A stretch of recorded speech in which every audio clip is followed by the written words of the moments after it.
Swala kusho. Alaikum salaam shewa. Bwana. Safi kabisa. Salama salama. Naona heri. Na heri bwana.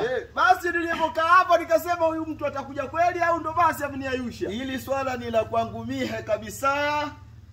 Sasa hebu nipate kunielewesha. Kuna jambo fulani nilitaka nikueleze, maana jambo la nikosha hilo.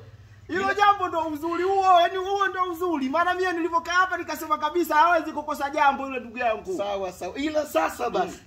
Hili jambo yani tufanye tu limewisha. Hilo jambo nilitaka nikuambie lakini kaona ni ujinga tu, hata nikikwambia basi. Wewe unapata kunielewesha basi jambo gani? Yani shekhe, hili jambo nilitaka nikueleze lakini naona tu kama kitu tu nani kishapita na wakati. Sasa shekhe, hebu nielekeze umbea. Jua basi ubuyu ukiwa wa moto ndio unabidi uliwe hapo. Ndio maana nakwambia mchuzi wa mbwa basi uwe wa moto ndio unapata kuliwa. Hebu nieleweshe kwanza, huo umbea bado unacheza katika moyo wangu.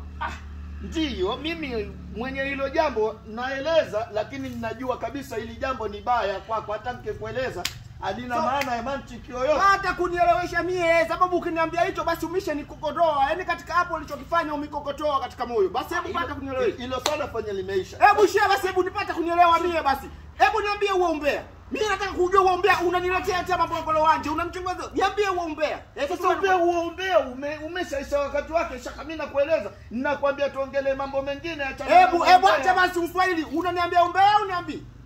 Hebu nieleweshe, unaniambia umbea uniambie. Bana wewe unauletea usenge sababu uwezi ukaleta jambo kwa mtumie. Nataka nijue jambo na janda kujua umbea unaniambia mambo yamekwisha. Wewe kuweza. Sasa umbea. Hebu nieleweshe huo umbea. Unaniambia umbea uniambie umbea. Umbea siku. Nakuuliza swali ujibu swali. Sitaki unauliza swali na wewe unaleta ngono wanje. Unaniambia umbea uniambie umbea. Shaka nimeshakueleza umbea ushapita na wakati kama ushamwagika. Wewe kijiwa kikufaa hichi. Hebu pata kondoka. Ondoka basi shehe wangu.